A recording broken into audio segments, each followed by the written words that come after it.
इस क्लास में हम लोग एंथैल्पी के बारे में पढ़ेंगे। मैंने फर्स्ट लॉ ऑफ थर्मोडायनामिक्स तक पढ़ा दिया था आपको। अब एंथैल्पी से हम लोग स्टार्ट कर रहे हैं। एंथैल्पी बेसिकली क्या है? एंथैल्पी एनर्जी है delta U plus delta PV, मतलब internal energy with pressure volume energy. Enthalpy बोलते हैं, एंथैल्पी चेंज है ना। ये आपकी चेंज इन इंटरनल एनर्जी है, change in internal energy. Change in internal energy को आप कैसे डिनोट करते हो बताओ? डेल्टा यू आपका क्या होता है? डेल्टा यू होता है हमारा NCV डेल्टा टी। और ये क्या है? ये आपकी प्रेशर वॉल्यूम एनर्जी है, प्रेशर वॉल्यूम एनर्जी।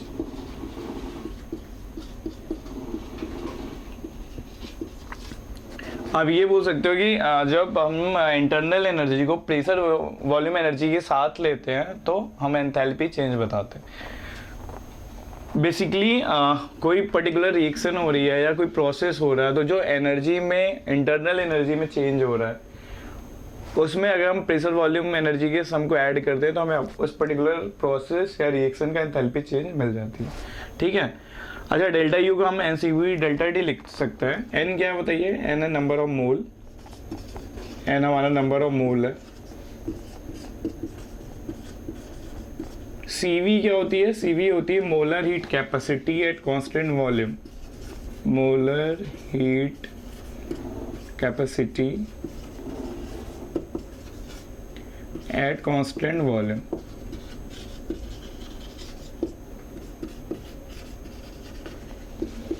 CV हमारा molar heat capacity at constant volume. Delta T क्या है? डेल्टा टी है चेंज इन टेम्परेचर।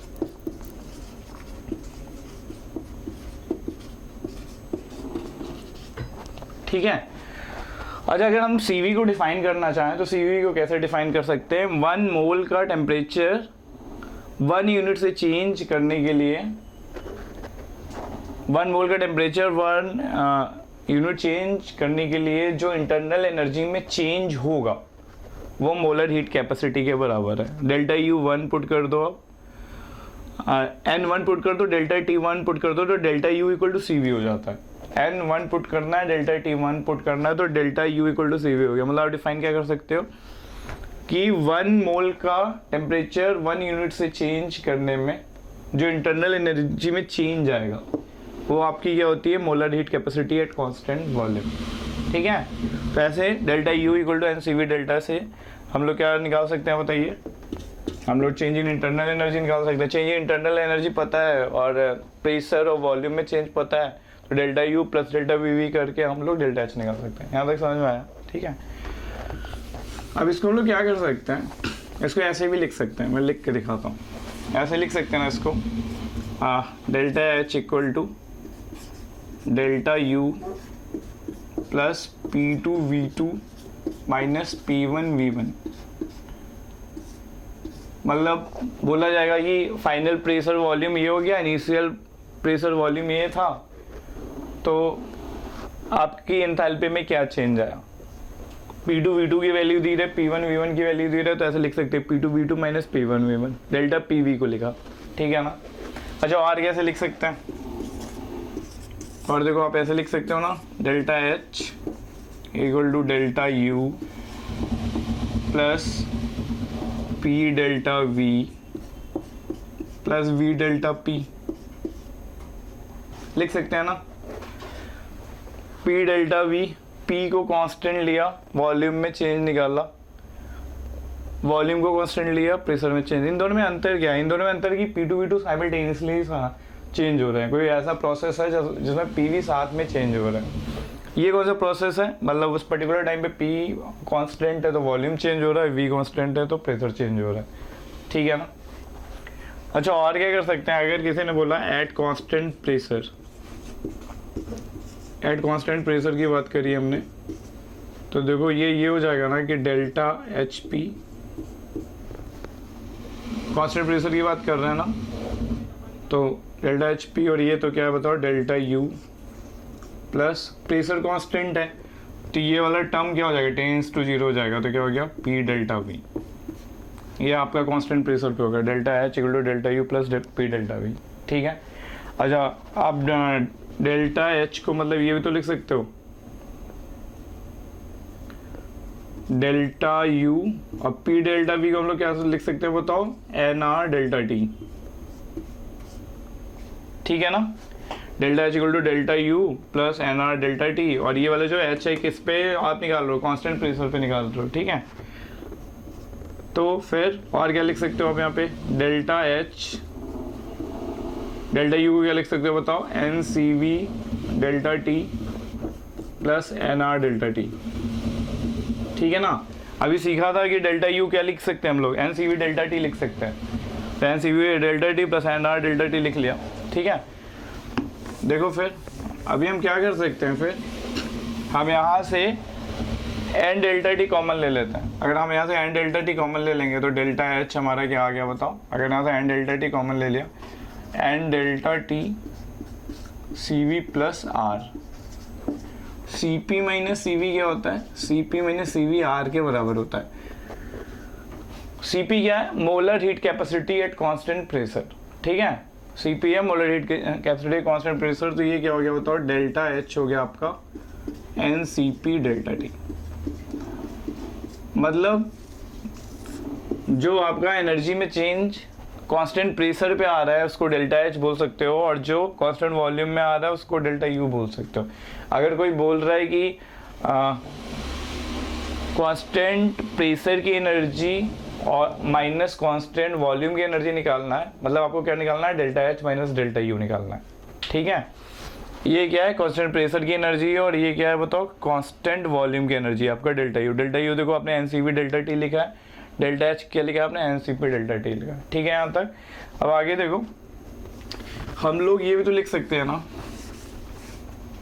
जो तुमने लिखा ना, delta H equal to delta U plus P delta V लिखा था आपने, इसको हम ये भी तो लिख सकते थे, delta H equal to delta U plus delta N R T. अभी चेंज किस में हो रहा है, अभी चेंज नंबर ऑफ मोल में हो रहा है। किसी पर्टिकुलर रिएक्शन में नंबर ऑफ मोल क्या हो सकता है, चेंज हो सकता है। ये डेल्टा एन क्या है आपका, डेल्टा एन होता है number of mole of gaseous product, number of mole of gaseous product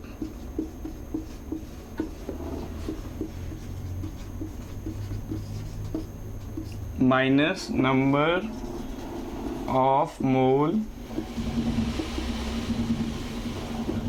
of gaseous reactant, number of mole of gaseous product minus number of mole of gaseous reactant. ऐसे हम लोग delta N निकाल सकते हैं, कैसे, delta H equal to delta U plus delta N R T. Delta N को क्या लिख सकते हैं, number of mole of gaseous product minus number of mole of gaseous reactant. ठीक है, जैसे मान लो कोई पर्टिकुलर रिएक्शन दी हुई है, मैं बताता हूँ। मान लो आपको दिया है 4A gaseous plus B gaseous, something बन गया C liquid plus 3D gaseous. तो सिर्फ हम लोगों को गैसियस लेना है, तो यहाँ इसके डेल्टा एन की वैल्यू कितनी आ गई, 3।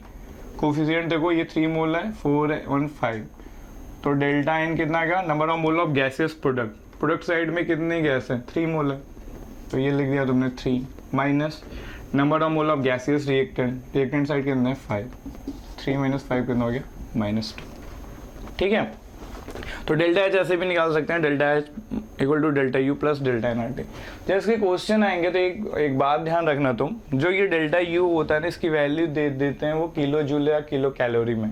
ठीक है, तो डेटा पुट करते समय ध्यान देना कि तुम जो यहाँ से कैलकुलेट करके निकालते हो ना, ये तुम कैलोरी या जूल में निकालते हो, और यहाँ पे किलो कैलोरी है, तो डायरेक्टली ऐड मत करना, इस या तो इसको बदल दो 10 के पावर 3 से मल्टीप्लाई करके इसको जूल में बदल दो, या ये डेटा किलो कैलोरी में दिया है तो 10 के पावर 3 से मल्टीप्लाई करके इसे कैलोरी में बदल दो। ठीक है ना, नहीं तो ये वैल्यू तुमने जूल या कैलोरी में निकाली तो 10 के पावर 3 से डिवाइड करके इसको किलो जूल या किलो कैलोरी में बदल दो, ये ध्यान देना। ठीक है, जो आर की वैल्यू है, अगर आंसर कैलोरी में है तो आर की वैल्यू 2 लेनी है। अगर कैलोरी में पूछा जा रहा है तो आर की वैल्यू 2 ले लोगे आप, और अगर जूल में पूछा जा रहा है तो आर की वैल्यू 25/3 लोगे। ये कैलकुलेशन के समय ध्यान देना, ठीक है। तो ये तो हुआ हमारा एंथैल्पी चेंज। अब हम एंथैल्पी को थोड़ा सा डिफाइन करेंगे, आगे सीखने जा रहे हैं हम लोग स्टैंडर्ड एंथैल्पी ऑफ फॉर्मेशन।